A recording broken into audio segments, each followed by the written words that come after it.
Yes, welcome back to How Did I Get Here? Feeling good today. We're in a new set, brand new set here. If you're listening on Spotify, have a look on YouTube because it's pretty comfy in here. We've got a very special guest today. Siobhan Cotchin she tells me she's a grunge singer with a bit of twang from right here in WA. She's a WA Music Award winner for Best Country Act, Best EP, Best Vocalist, and she's previously won the award for Song of the Year. She's had hundreds upon thousands of streams online. She's been featured by Triple J Unearthed, and last weekend she was selected as the Triple J Unearthed feature for Laneway for WA. Siobhan, thanks for joining me. Thanks for having me. Let's jump right into it. How did music first enter your life? Well, growing up, like, music was always on in my house. Like, my parents, just music lovers. My dad loves country music, and so that's kind of how I got introduced to country music and, like, the storytelling of lyrics. And my mum's into everything. So she was listening to a lot of, like, R&B, but then, like, Metallica, like hard rock, right. Like just it's very eclectic music taste from both of my parents. And then, so yeah, I was influenced by that. And then when I was 9, I discovered Taylor Swift. Ooh. And just that's it. Yeah, that's it for me. I was it? like, that's exactly what I want to do. I was obsessed. And yeah, I just, I fell in love with songwriting. What was the first instrument you learnt? Guitar. Guitar, right. Yeah. And is there any other instruments around, or are you just solely a guitar person? I play a little bit of piano. Right, yeah. But yeah, not great. Well, you did. Your guitar is in the room here with us today, and you did come in and say it is your child, and I respect that. I love that. Yeah. Yeah, I didn't know if you guys wanted me to play a song, so I'm always prepared for any situation. Well, we would love to hear one. It's unfortunately a little bit cramped in here, so we'll let you off the hook for now. Okay, good. But we'll talk about your new track. I'm not prepared. A little bit I say that later. I am, but I'm not. So as a kid, what role did music play for you as a kid and as a student?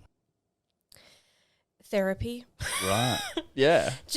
It was just the way that I found that I could express myself properly and authentically. And it just spoke to me in ways that other forms of media couldn't, I don't know, I just found writing as a real escape and just being able to sing songs that reflect how I feel, especially, listening to Taylor. She's got a song for everything, so literally. So, yeah, that was just a huge thing for me. And, like, throughout high school, just having music and performing was really important for me to be able to express myself. And, yeah, I was such a nerd in high school. I was a real, theatre kid as well. Right. So, yeah, not the most popular. Musicals and... Yeah, the whole thing. I was a drama student, just annoying, basically. What was your favourite play that you did? I'd love to hear this. We did Legally Blonde. Oh. And I played Elle Woods. Oh, my God. And that was everything. It was amazing. It was really fun. So you mentioned that early admiration of Taylor Swift. Yeah. Was that when you knew you wanted to do music professionally, or was there another kind of step before you knew you could be a professional musician? I mean, I don't think so. Mm. I think it was all just Taylor. Honestly, I was like, I'm going to do that. I'm going to do that. That's what I'm going to do. I'm going to be like her. I'm going to be her. Yeah. Yeah, I don't know. I guess when I started getting lessons and having all these amazing teachers and stuff and starting to play gigs, it kind of solidified the fact that I actually could do something, Yeah. I was like, oh, actually, this isn't just like a pipe dream. Like, I could actually do something with writing and playing music to people. So, Forgetting the music for a moment now, you mentioned your love of theatre as well, but outside of those two things, what kind of student were you? I was a pretty hard worker and, like, right, yeah. pretty stressed. Just an anxious child, anxious adult as well. I don't know. I feel I love learning. Oh God, shut up, Siobhan. That sounds so lame. No, we love it here. Yeah, of course, student edge is in the name. I quite enjoyed high school. It was pretty stressful, but like I just really loved the opportunities that I got given. I feel very grateful that I had such a great education and I learnt so much, and a lot of things I still carry with me, and especially in music class and drama class as well. I was just really nerdy and like just really buckled down, even though I was like, I'm going to go to WAAPA. Didn't need an ATAR, but I did it anyway because I'm a perfectionist and I like needed to prove it to myself that I could do it. So that's what I did. I did it. Sorry. You mentioned music and drama class there. We love to ask everyone this on the show. Favorite subject? Was it one of those two? It was definitely drama. Drama, right. Or English lit, actually. English lit, yeah. We get a lot of English lit lovers on this podcast. Everyone God, seems to love it. So good. But other side of the coin, your least favourite subject? Maths. Straight up. A bit of that going around too. Numbers to this day still make me anxious. There is a bit of maths in music. I though. know. I ignore beats per minute. You just ignore that? Yeah, I don't need to know the beats per minute. I just leave that to the drummer, you know? Whatever. Not my problem. So you mentioned WAAPA there. Yes. For those of you listening who don't know what WAAPA is, it's a performing arts academy here in WA. Was that always the dream for you? Yeah, for sure. And is that like immediately where you went after high school? Yeah. Yep, I did the diploma of music artist I did the diploma and advanced diploma, and it was like the best 2 years of my life probably. I don't know of my life, but it was amazing because I met my band. Like it was just a great opportunity to just learn more about myself as an artist. I really found myself and just met incredible people. It's such a different experience than a lot of people have, you know, at unis and other TAFEs. Yeah. You know, can you explain the difference for us? Can you try to put it in a nutshell? I was going to say it's like High School Musical. No, it's like Fame. No. If only. I wish. No, everyone's dancing on the tables. No, just kidding. Nobody breaks out into song. I wish. But I don't know. There's just such an energy there that's just for the musical, for the arts. And I just think it's a really beautiful, creative environment.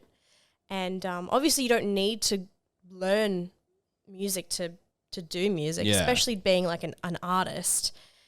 It's not really something that you learn. It's something that you have to go out and do yourself. But it was just a great place to be, to find like-minded people. Because I guess in high school, like I felt like I didn't really find my people. You know, I was kind of the only person in my year with that dream of being a musician. And like even in my music class, I was just like, I just want to write songs, and everyone's like, what? You know? So being at WAAPA is just like, there are people like me, and they've become my really close friends now. And it's such a great place to meet people. I think that's the biggest thing that I took away from it. Yeah. I want to switch now from a bit of your education and talk about your career as a musician. And we're going to start off by talking about your first ever gig. Can you tell us that story? Yes, I was, I think like 11. Oh, right. Very young. It was at the Civic Hotel before it was the Milk Bar. So when it was really dodgy and awful and a place where an 11-year-old girl should not be. It was so I used to learn guitar and singing at Sound Centre. And they had like their own little music school, and they would do like an end of year concert every year. And that was my first opportunity that I got, like a proper gig. And I got up there. My guitar was bigger than me, and I sung a Taylor Swift song. Of course, what song was it? Which song was it? Yeah, it was Our Song. Our Song, classic. And that was debut Taylor. So super yeehaw. And I just remember like what a thrill it was. I was freaking out, but like it was just such a rush, and I was just like, yeah, this is exactly what I want to do. Right. Yeah. Yeah, and then started playing open mic nights anywhere that I could get let in. My mum would be like, as such a young person, I imagine. Yeah. My mum would be like, "Can she just play a few songs? Like, and if she's shit, like, just get her off, you know." And then they would let me play a few songs, and it was just great exposure. And yeah, so but yeah, my first gig was Civic Hotel. What did you take anything away from it? Did you learn anything before you went onto those open mics? Oh, I don't know. I just learnt that this is what I'm meant to be doing. I kind of realised like, oh, this is my passion, and this is my purpose, really. You mentioned there, you know, your mum calling up open mics, and you know, you mentioned them before in terms of how they introduced you to music. Have your parents been like that guiding role for you in music? Oh yeah, And still, like, my mum, it's giving like Kris Jenner vibes, but like not as like crazy and full on. But like my mum is my biggest supporter, and you know I couldn't do anything without her, I don't think. And yeah, like she comes to every single show, and she helps me with a lot of my admin stuff, and yeah, she kind of co-manages me, and I think people think that's kind of weird, and people don't really understand the dynamic, but my mum's my best friend. And it just works, and she's got my back, and I'm just very grateful. And yeah. Back to your adult career for a bit, you know, over the past few years, you know, you've really been up on the rise and you've supported some big acts. I think I wrote down, you know, Bob Evans, Spacey Jane, Abby May. What's it like actually going around and performing with these big acts and actually getting to, you know, perform alongside them? It's so surreal. Like, especially like, yeah, with big artists like that, like it's people that I've admired and listened to for so long, and getting to hear those songs live and just being in their presence is just such it's awesome. Yeah, I don't know. It's just it's like a masterclass in touring and playing shows. Like I learned so much from all these different people, and I'm just really grateful that I get the opportunities that I do, and yeah, it's awesome. I think especially Spacey Jane, you know, some of their popularity right now is just insane, you know, looking at the most recent Hottest 100. So exciting. Seeing that, you know, you're pretty much right there with them. Well. Does it translate behind stage? You know, are they do you see it being that big of an act? Like, are they that huge? Yeah, totally. I'm so terrified of them.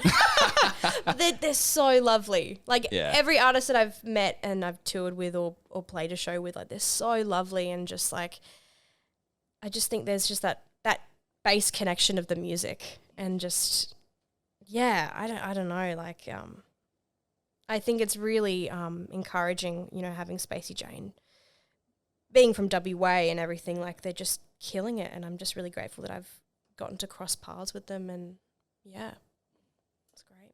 I asked this question a bit before we sat down today, and you gave me a pretty good answer, but I want to know, you know, how would you describe your sound? Because I think it's pretty unique.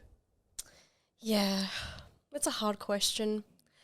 Genres are interesting. I think at the heart of it, it's like rock, a little bit grungy, but with a little bit of twang. Especially now.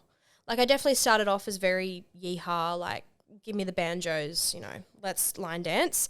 But I think for me now, especially my live shows just don't correlate with that sound anymore. Right, I love heavy music, and I think that's my sound. It's heavy, it's big, and it's twangy, and it's just I think that's I kind of call it country grunge. Country grunge. Crunge. That sounds great. I think I'm going to use that, actually. Speaking of country, you know, it's got an interesting standing, I think, in Australia. Some people just absolutely do not like it. Some people, on the opposite, like absolutely love it. Like they'll go to the muster and they'll enjoy country. How do you see country? And, you know, I've seen you've been described as alt country before as well. I think alt. I was just going to say I'm definitely more on the alt side. So alternative and different. Anyway. How do you see that as fitting into the Australian music scene? I don't know. I guess. Yeah, I think country has all different faces. I think there's so many different subgenres of country. You've got your like bro country, you've got your stadium country, you've got like the mainstream stuff, but then you've got your alt country and then your country rock, and like, yeah, I guess I fit in that regard, like in the rock country sense, you know. I feel like country is kind of becoming a bit cool though. A little bit, I think. A little bit. Yeah. It's getting there. Yeah, I don't know. I feel like people are sort of coming around to it. I feel like because it's gotten such a bad rap, like I think there are artists that are changing the game for it. I think especially like Orville Peck, you know. And and I hope that I'm sort of doing that as well, like making country cool again. I've had a lot of people come up to me being like, you actually made me like country music. Like, I actually appreciate it. I'm like, my work is done here. Because that's the first, I feel like country music is so great for songwriters. It's storytelling, it's raw, it's honest, it's real. And I think, not enough people know that, you know? Now, of course, you're not just a performer, you're also a songwriter. Which one's the harder job? Definitely songwriting. Yeah. I get really nervous before I go on stage. But as soon as I'm up there, I'm like, oh my God, why was I freaking out? This is like exactly what I'm going to do. Like, this is what I want to do, you know?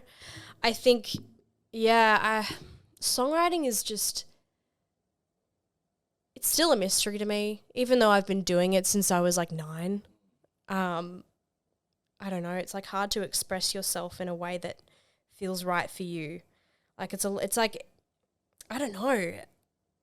There's so many different ways to write songs, and it's a real mystery still. But I love it.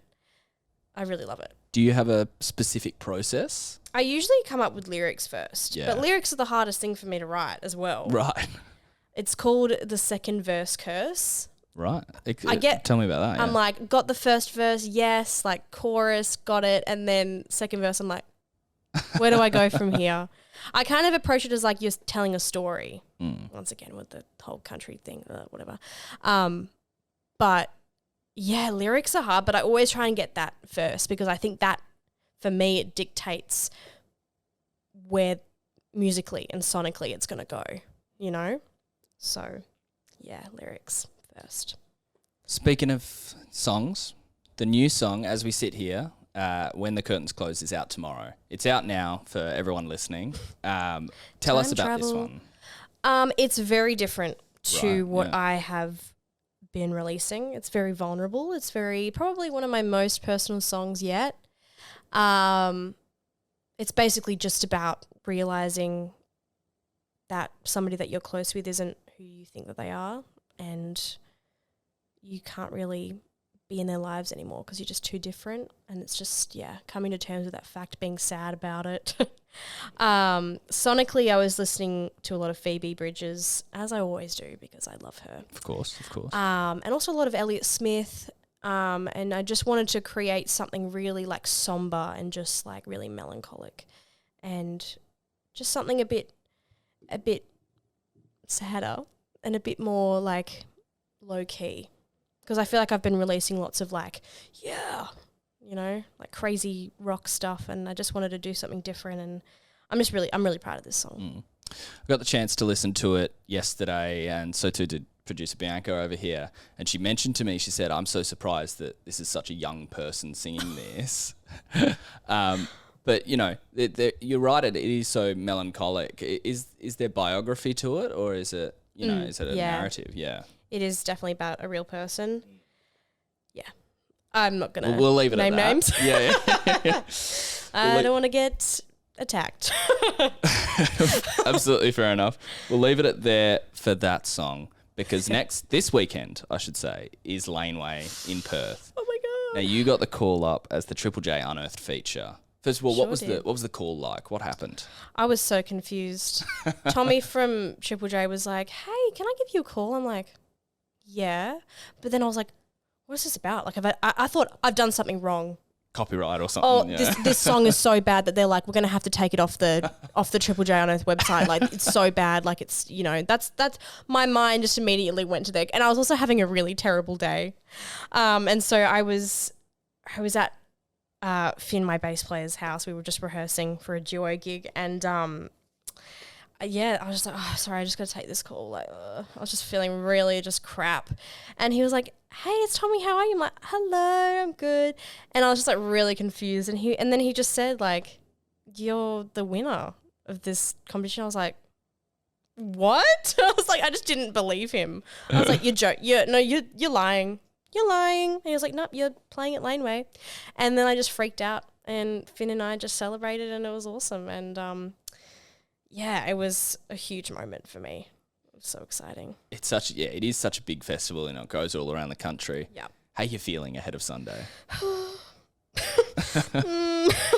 I'm nervous. Yeah. But I'm super excited. I'm just happy to be there. I already had tickets for it. What did you have to do? Did you have to sell them or? Yeah. Yeah. So, I'm just happy to be there. I'm just freaking out because I have not seen Phoebe Bridgers play. And like I said before, her and Taylor are like there. Like Phoebe's such a huge influence on me and I just love her. I literally cried in my car listening to her on the way to a rehearsal last night and it felt amazing. Anyway, well, that was too much information. But I was just like, I'm just going to go to Laneway. It's going to be fun. I'm going to see Phoebe and Haim. Oh my God. And then just to like have the opportunity to play as well and be on the same stage. I'm just like, I'm just happy. I'm just happy to be there. Now, you may have already answered this question with some of the way you've spoken about these artists, but do you have a dream collab? Phoebe. Oh man, anyone that wants me.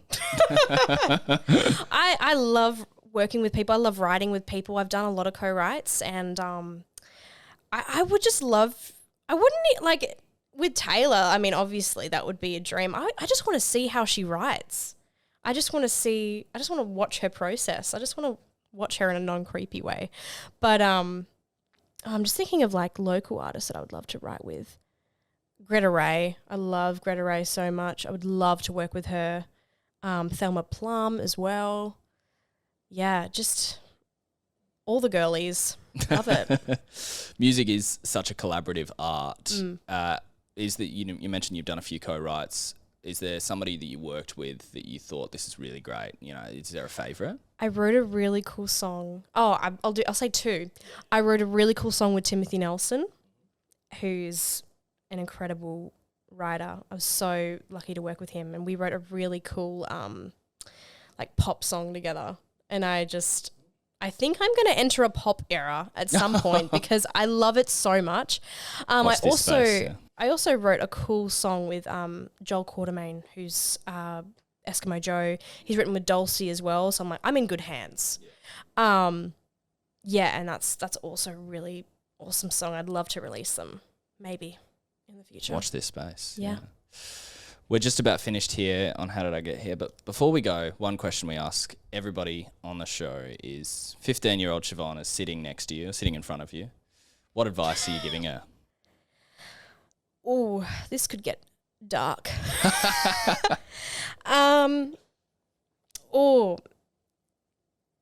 Everything's going to be fine. You're living your dream. You're achieving what you want to. The people around you or the people that will be around you are going to support you and lift you up and just be super grounding for you. Stop. Don't worry about your body. It's fine. Don't be sad about that. Oh gosh. I don't know. Just keep doing you and don't worry about what anyone else is doing. Just keep writing songs and just keep doing what you want to do because you're gonna achieve cool things. I absolutely love that. Before I let you go, where can we find you? Where can we see you? I am a social media. I was going to say a bad word. I love social media. I'm on Instagram. I'm on TikTok. I love TikTok so much. It's actually an addiction. It's really bad. Facebook, Spotify, Apple Music, all that stuff. I'm everywhere. You can't get rid of me. Any upcoming shows we need to know about? Laneway. I mean, oh wait, when this comes out next it'll be Friday? past by the time this comes out. There's oh a my gosh, show with Boy and Bear coming up. That is the one. Yeah. Yes, that's at the river. Mm-hmm. I can't remember what the date of that is. We'll find out. We'll put it. We'll put it in the description. All my shows will be on my Instagram and my TikTok, and you can follow it. Thank you so much for joining me today, Siobhan. That is the end of the show today. You can find us student_edge on Instagram, student edge, just one word, on TikTok. Search us up Student Edge or How Did I Get Here on YouTube and head to studentedge.org for all our podcasts, articles, deals, competitions, career tips, education advice and much, much more. Siobhan, thank you so much for joining me. Thank you for having me.